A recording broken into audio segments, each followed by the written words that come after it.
Բարի օր, այսօր խոսելու ենք զարկերակային ճնշման մասին եւ տաղավարում հյուրընկալել ենք Առողջապահության նախարարության ընտանեկան բժշկության գծով խորհրդատու ընտանեկան բժիշկ Սրտաբան Սամվել Հայրումյանին։ Բարև ձեզ։ Բարև ձեզ։ Ինչ է զարկերակային ճնշումը։ Զարկերակային ճնշումը բոլոր մարդիկ ունեն զարկերակային ճնշում, երբ որ կազմված է երկու բաղադրիչից՝ սիստոլիկ զարկերակային ճնշում եւ դիաստոլիկ զարկերակային ճնշում, նորմայում դա 110-ից 120, 70-ից 79 մմ սնդիկիսյան ցուցանիշներում է, բայց գիտենք, որ շատերի մոտ ունենում ենք ճնշման բարձրացումներ, որի մասին կարծում եմ այսօր կխոսանք։ Որ դեպքում է ճնշումը համարվում բարձր եւ կարող է մարդը ամբողջ կյանքում ունենալ բարձր ճնշում եւ չիմանա դրա մասին։ Այո, ցավոք սրտի հաճախ լինում է նաև առանց գանգատի ճնշում բարձրացած, դրա համար կա սկրինինգ հասկացողություն, ցանկացած մեծահասակ քաղաքացի, երբ որ դիմում է իր պոլիկլինիկան որևէ խնդրով,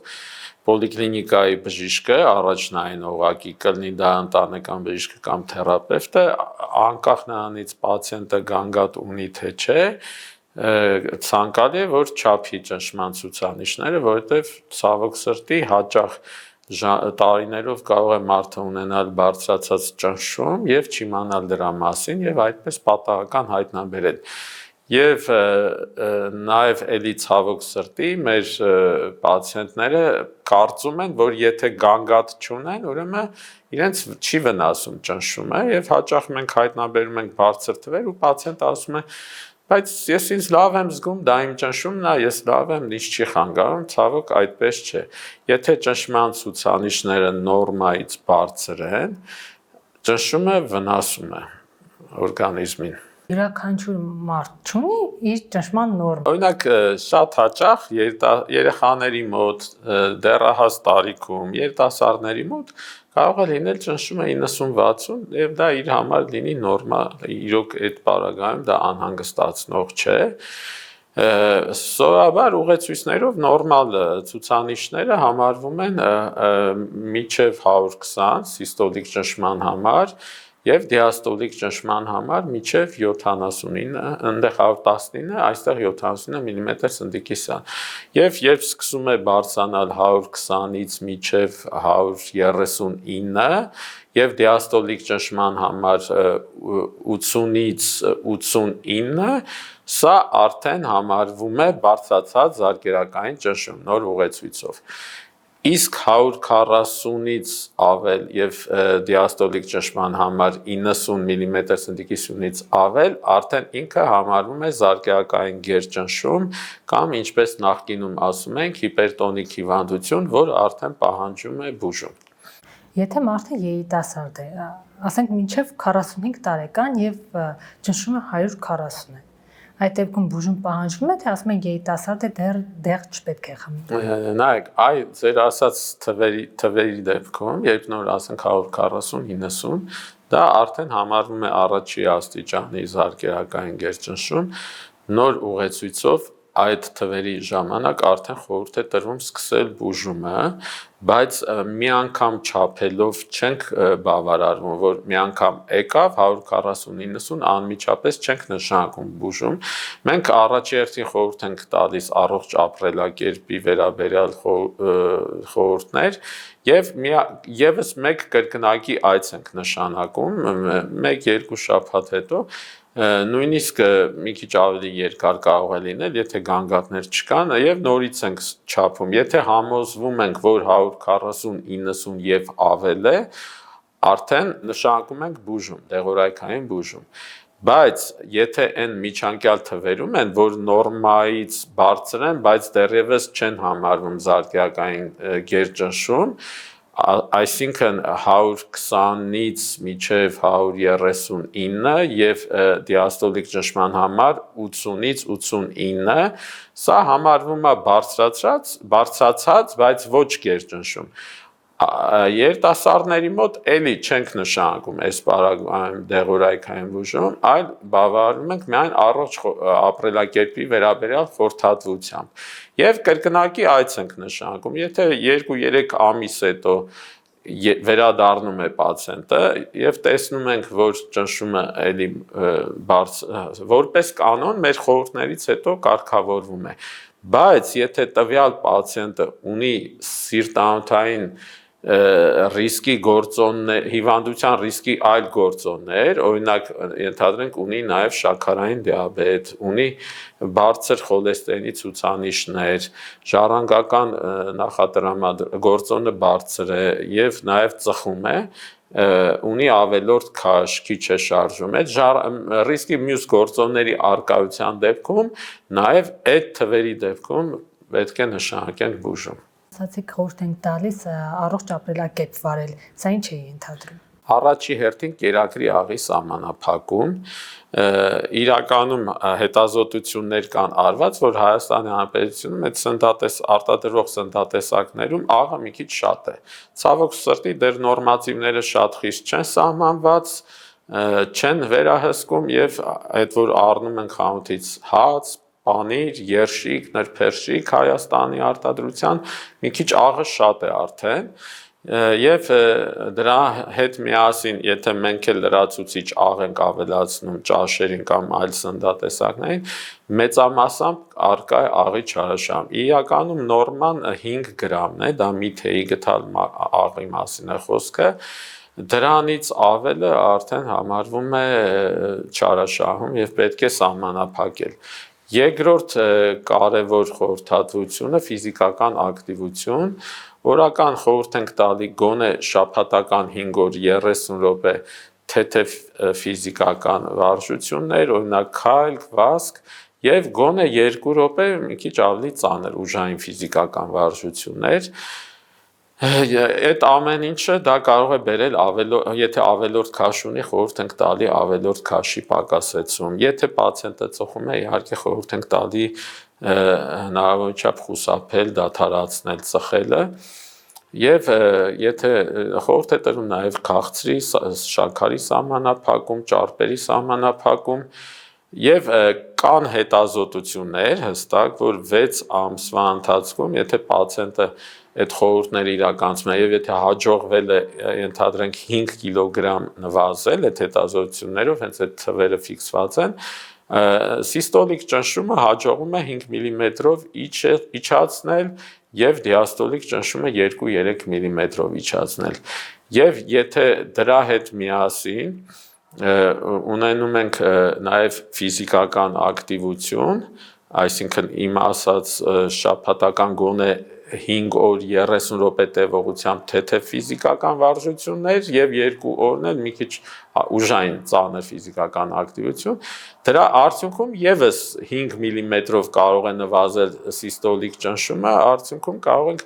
6 ամսվա ընթացքում այդ ցուցանիշները ապահովելով 10 մմ-ով պակասացնել։ Իսկ էլի հետազոտությունները փաստում են, որ այդ ճնշման նվազեցումները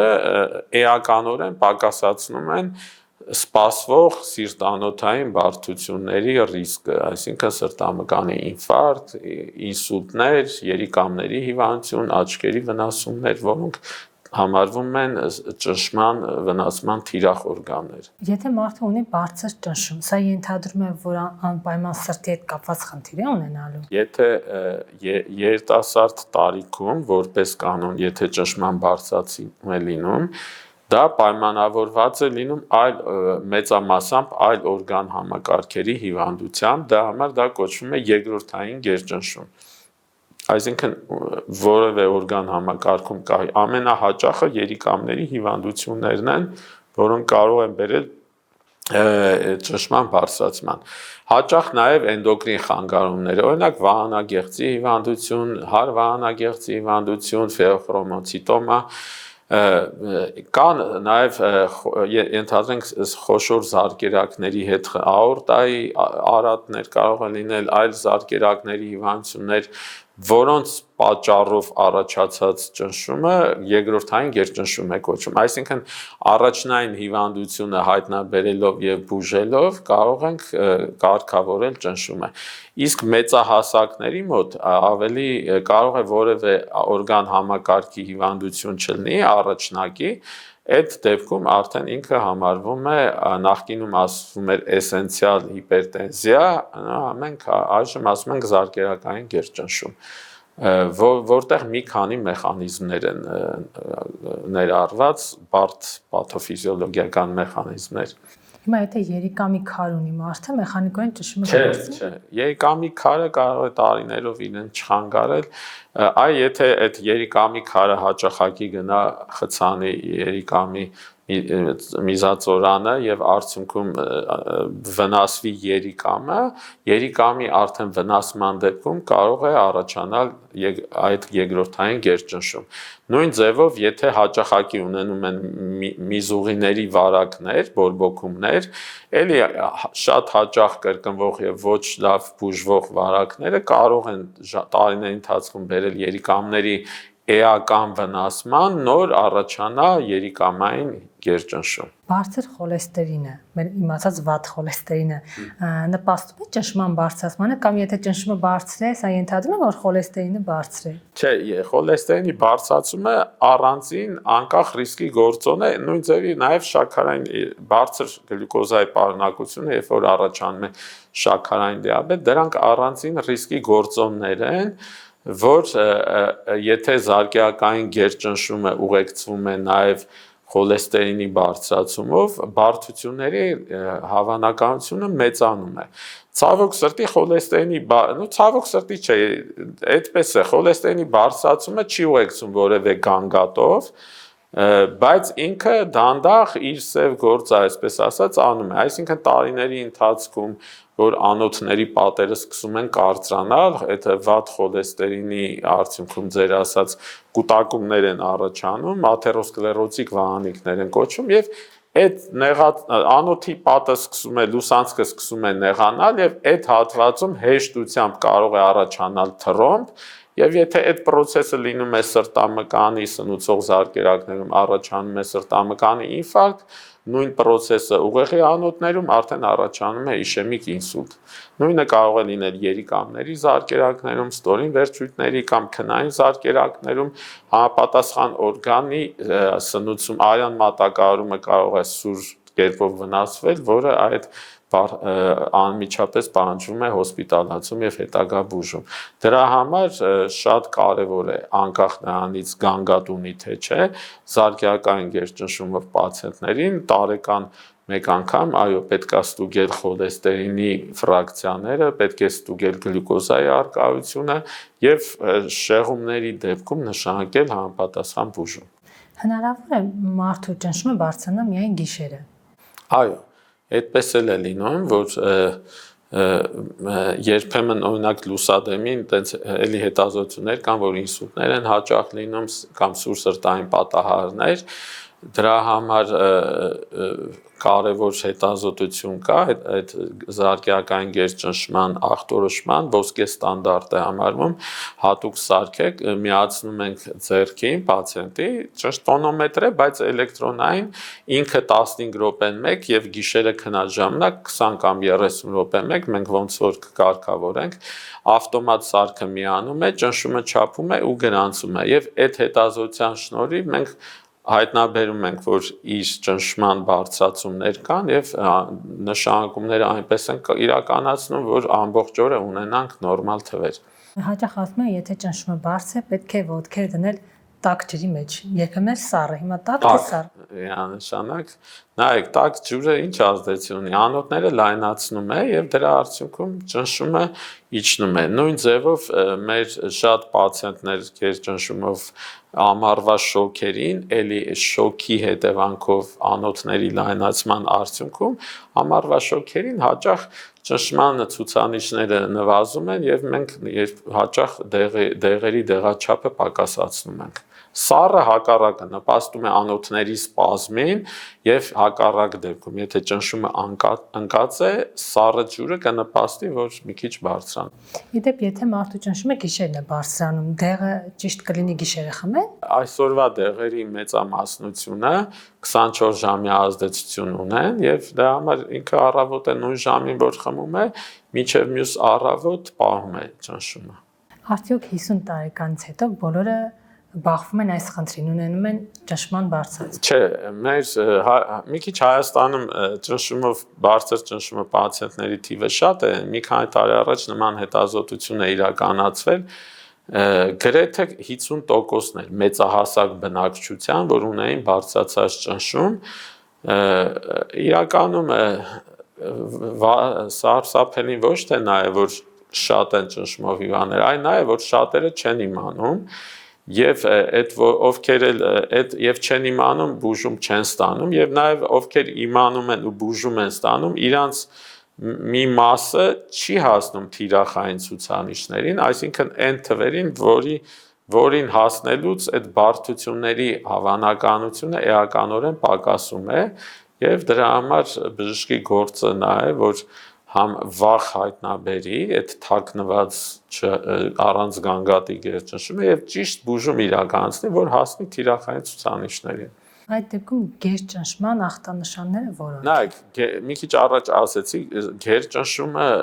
վնասում է 4 հիմնական թիրախ օրգաններ՝ սիրտը, գլխուղեղը, երիկամները, աչքերը։ Նու սիրտը նաև ծայրամասային զարկերակները, սիրտանոթային համակարգը, այդպես ասենք,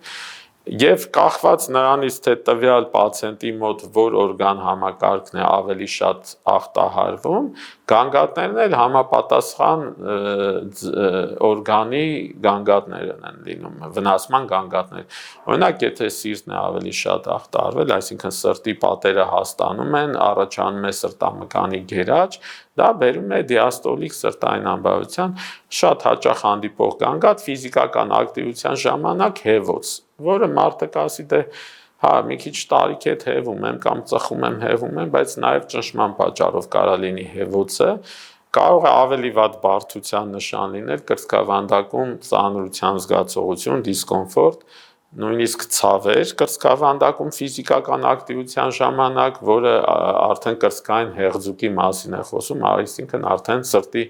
իշեմիկ հիվանդության մասին է խոսում։ Եթե գլխուղեղի վնասման երևույթներն են, կլինի գլխապտույտ, գլխացավ, ծոծրակային ցավեր, ներգանգային ճնշման արդյունքում նաև կարող լինի սրտխառնոց։ Եթե երիկամների վնասումներ են լինում, հաճախամիզություն, գիշերամիզություն, եթե աչքերի վնասումները արդեն տեսողության խանգարումներ, եթե ստորին վերջույթների զարկերակների վնասումներ կոչվում է ընդմիջող կաղություն, այդ արդեն բարդությունների շարքին է, երբ որ մարդը 100-200 մետր կամ ավել քայլելուց սուր ցավեր է ունենում վերջույթներում, որը ստիպում է հանգստանալ կամ ունենում է վերջույթների թուլություն քայլելու ընթացքում, էլի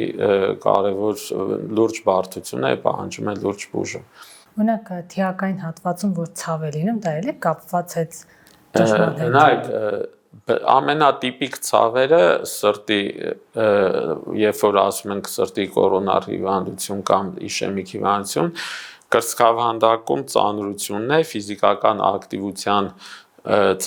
գագաթնակետին եւ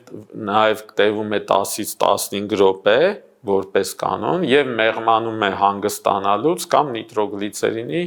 ենթալեզվային ընդունումից։ Դա այդ 3 կարևոր ախտանիշները պետք է բոլորը հիշեն, զգուշացնող ախտանիշներ են, բայց ոչ տիպիկ դրսևորումներ կարող է լինել, այսինքն կրծքավանդակի հետ ցավը կարող է տարածվել դեպի թիակ, կարող է տարածվել դեպի վերին վերջույթները, զույգ ձեռքերի ցավեր, կարող է ցավը տարածվել դեպի ստորին ծնոտը, երբեմն դեպի որովայն, ստամոքս,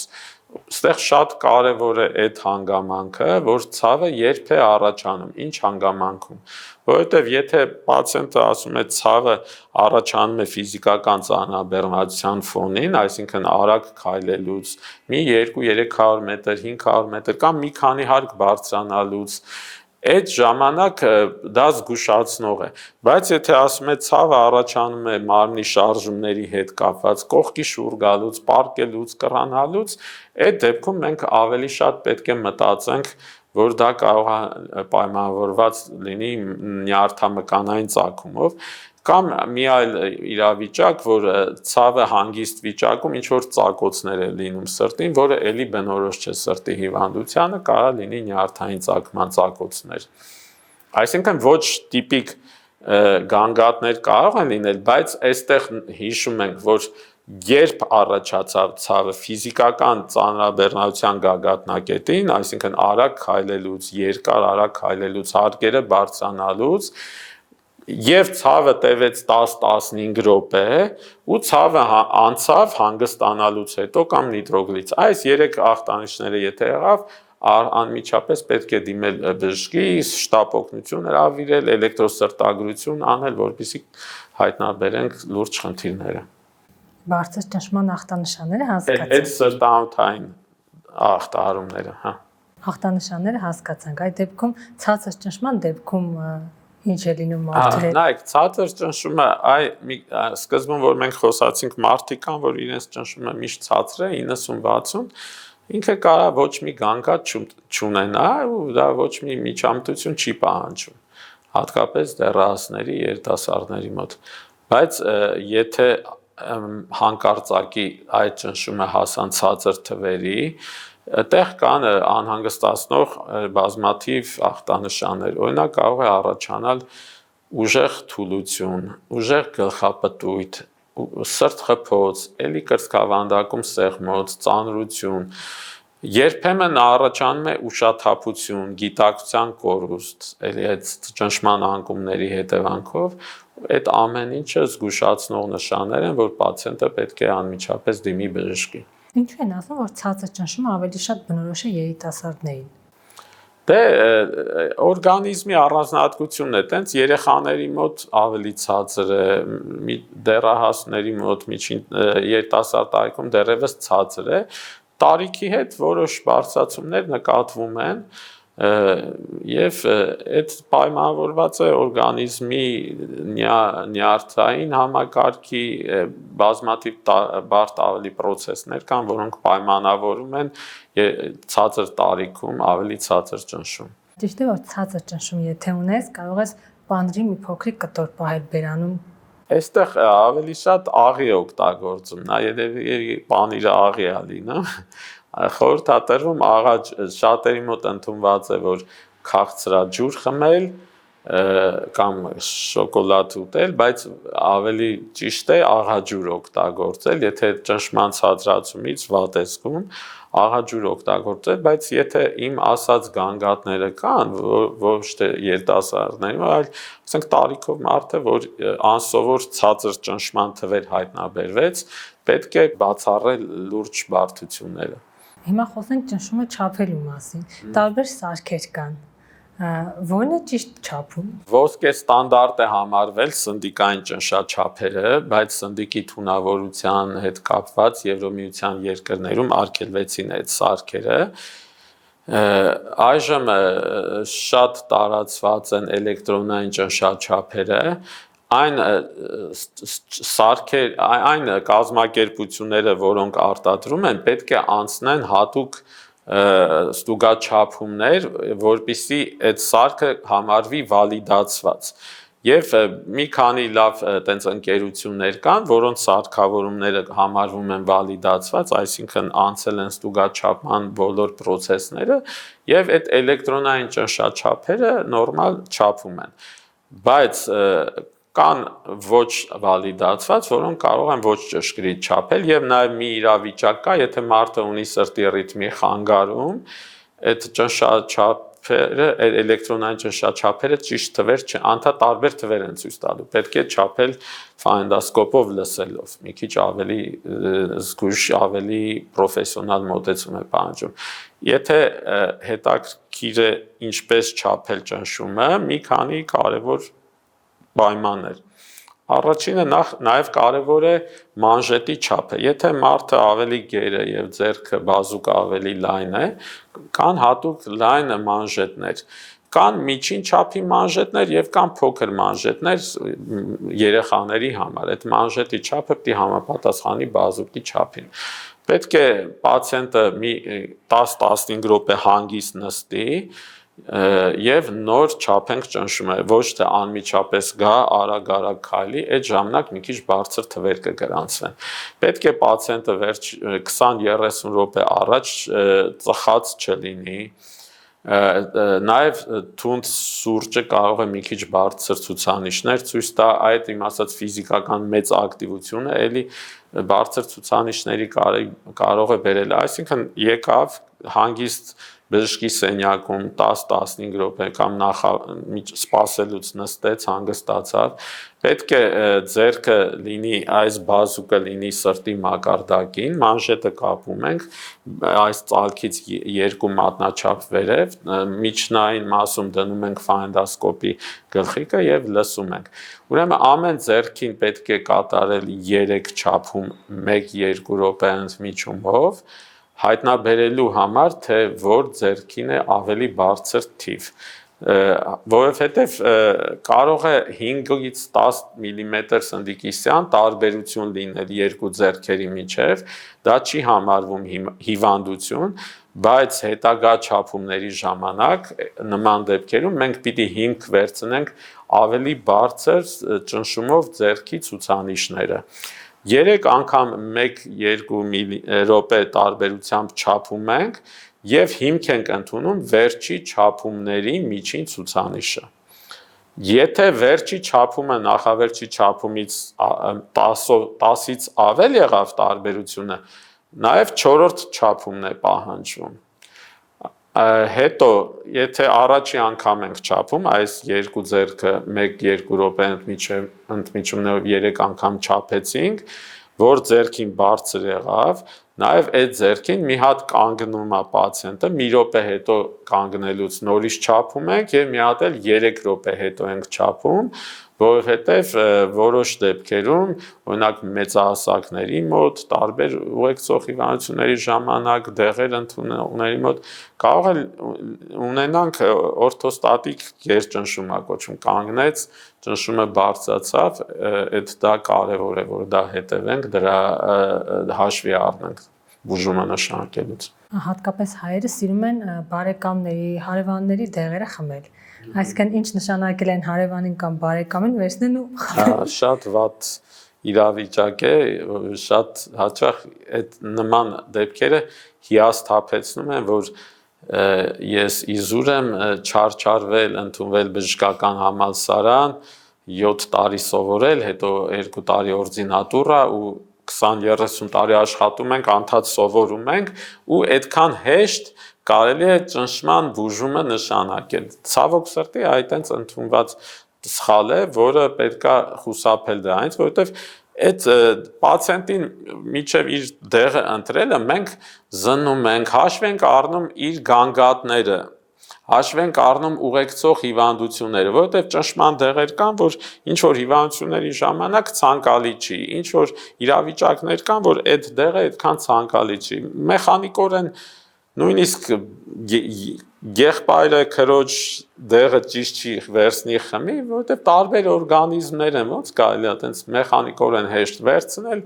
ասում է շատ լավ դեղ է, ինձ օգնեց, քեզ էլ կօգնի ու իր բախտը բերում է օգնեց, թե հակառակը վնասելու է, այդ արդեն իր խղճի։ Շատ եք հանդիպում ինքնաբուժության Շատ։ Դե մենք իհարկե բացատրում ենք ակտիվ, բոլորին բացատրում ենք, ցավոք սրտի մեր մոտ մի քիչ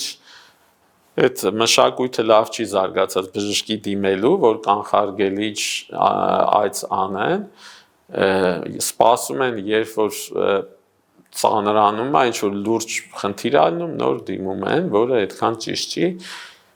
Դրա համար օգտվելով առիթից ես կուզեմ խոսել ապահովագրական բժշկության ներդրման մասին, որի սպասում ենք բոլորս անհամբեր, հատկապես մենք բժիշկներս, որովհետև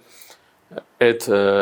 այնտեղ նախատեսված է 2 տարին մեկ պարտադիր այցելություն, որպեսզի իրենց այդ ապահովագրության փաթեթը ակտիվանա